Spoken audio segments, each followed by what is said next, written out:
Mbote honorable Eliezer. Mbote. Bonne santé. Oui, ça va. Oui, mon mboka lelo penza l'actualité ikotambola na mboka na biso Congo. Biko elekaki chef de l'État ye penza apesaki moi message à motuya mpona bakongolais nyonso esengeli biso to changer mentalité pote Congo ekende liboso nayebi te na message wana elo ni penda ya malonga oyo kangaki mpona changement kota na Congo. Bon, eloko na kangaki mpona changement. On ne peut pas vouloir les changements ceux qui motuye moko a changer. C'est vraiment important que biso moko d'abord to changer. Ceux qui biso moko tozaka na kofingana, kokitisana, kocholana, kokosela batu makambo. On doit changer. Biso moko muyibi. Biso moko koyiba oyibi boy. Okomona mutu azalaki na poto ayebi ke mbongo ya leta basimba kate. Aya combien wa ministre ye moko wana bandi koyiba. C'est pas quand même normal. Les sumo ezalaka ya makasi koleka. Soki oyebi ke oyo nazosala les amabino nazosala. Donc c'est le plus grand message que moi j'ai retenu. Oui, moi mboka lelo penza bandeko na biso baindo ba congolais ba camerounais ba kokufa kuna na Afrique du Sud na makambo pendezo sala pasi moi mboka Eliezer likambo wana penda ya paso ba ko bomba ba congolais oyambaki yango lolengeni. Ezamabe parce que ezali waya bandeko na biso. Mais ce qui fait très mal c'est le fait que notre gouvernement jusqu'à aujourd'hui ne reconnaît pas que batu bazokufa. Bazo reconnaître te. C'est ce qui fait très mal. Parce que le ministre et Congolais de l'étranger a dit que Congolais mon côté, il y a un ambassadeur, il y a RDC en Afrique du Sud, a dit que ceux qui sont en montagne, que Congolais mon côté problème, il y a un ambassade à Kanji. C'est quoi qu'on déposer donc c'est pas très bien. Ce sont des histoires qu'il faut vraiment éviter. Oui, à faire 15 millions de dollars au président Bako a été le chef de l'État mon mboka caméra a détourné a évité de les okolo banini na dossier ezande likama preuve kokena ba precipitation ezamabe ngai nazalaki na mboka te tango nazongi balobi non ko senga o initier une action parlementaire nalobi OK bo elanga ba preuve pour que to préparer action mais nazela ba preuve wana ti lelo yakate. Donc je ne veux pas que ce soit comme un acharnement qui tend à déstabiliser et les chefs de l'État, mais cela ne veut pas dire que tu peux couvrir caméra et ceux qui y a ibibong. Non. Mais certainement on a droit à il n'y a pas d'égalité dans l'illégalité.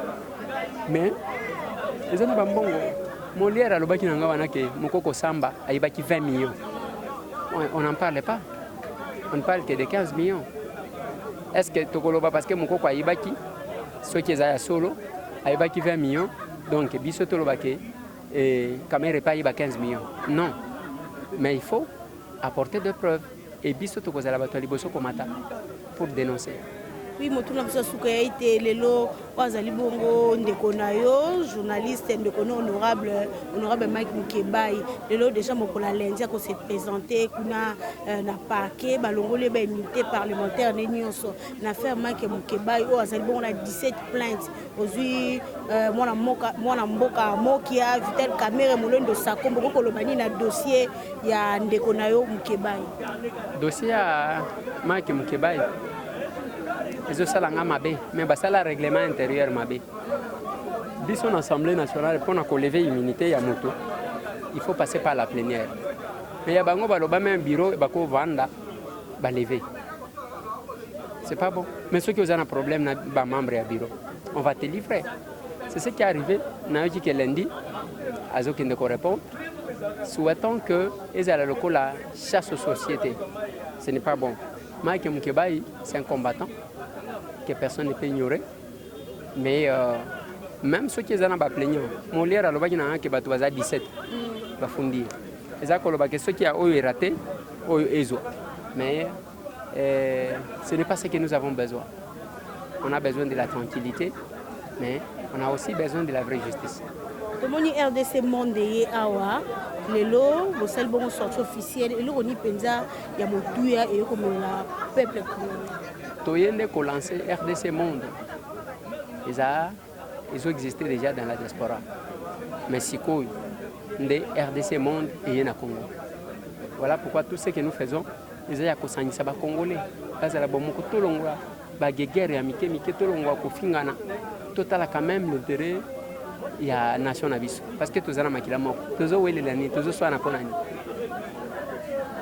affaire oyo euti kosalama na Congo central ya soni mpe ya salite kasi lelo oyo baakize gouverneur Atuma Tubwana ye moto azalaki commanditaire ya action wana esalamaki honorable Eliezer olobani eloko ya soni mpenza bayokisi bana Congo central mpe population congolaise naza moko oyo aza en contact na mama Mimi ya solo wana na mboka mobimba oyo aza na braza to na Kinshasa mutu oyo je pense acha komi Canada mutu moko oyo azosololaka na mama Mimi ezanga mais eloko nasengaki eza nini est ce que il faut tokondamne biso nyonso tokondamne mama Mimi est ce que biso nyonso il faut tokondamne vice gouverneur est ce que biso nyonso il faut toaccuser gouverneur j'ai dit non nous devons être objectifs qu'est ce qui s'est passé selon maloba ya mama Mimi atikala jamais kozwa image wana kotyango na réseaux sociaux ah bon ye moko te maloba na ye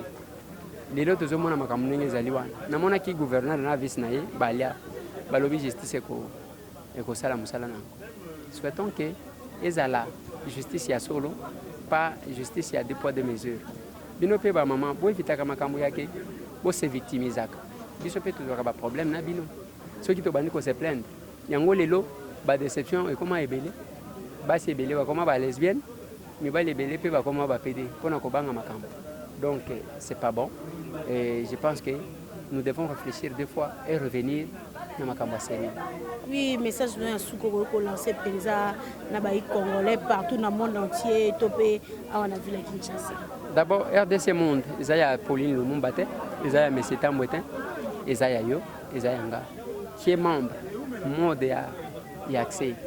Il suffit seulement que opesa likuta na yo okomi déjà membre parce que est membre ya RDC Monde tout celui qui a le sang congolais on est azana makila congolais aza membre ya RDC Monde donc toko tsa polémique même na biloko yo bako tsa polémique te je pense que c'est ça.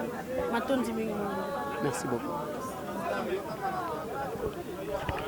Désolé c'est oui, balandi ya Congo Live Télévision, merci penza pour bozaki ebele kolanda mona mboka honorable Eliezer, ye penza lobeli sur la question d'actualité, bozaki kotambola bongo na mboka na biso Congo, lobeli penza message à chef de l'État ou à la saki na population congolaise, lobeli makambo ya passion zaki kosema kuna na Afrique du Sud ndenge bandeko na biso bato mwindo bakokufa pe alobe penza affaire oyo ya mama Mimi oyo zaki bongo likambo so pe honorable rasirete azali moto oyo ya yambo to pe moto moko azosola bongo na Mami azali déjà kuna na ville ya Canada bato mingi bakokasa Mami azana braza Mami aza ya Kinshasa oyo kolanda penza mona mboka ileza bete Mami azali bongo na Canada pe alobeli nyonso sur affaire oyo ya mona mboka Mike Mukebai ndenge webi ke Mike Mukebai azali bongo accusé 17 plaintes kasi moko a lundi que se présenter déjà na parquet pour na ko samba penza to ko mbongo na suka merci na wala ki mbongo na sima caméra ki botambela merci na balandi oyo bandapso partout dans le monde entier na moni bongo mon vieux David Olito un tonton de caractère na bosente et les mamalé alors makwebo ya sia depuis Belgique voulait Joe quoi Bénédicte Joe quoi Jean-Cy bon mais papa seul depuis États-Unis ngana bino soki nzamba zongi te to mona ni na mikonza nkuya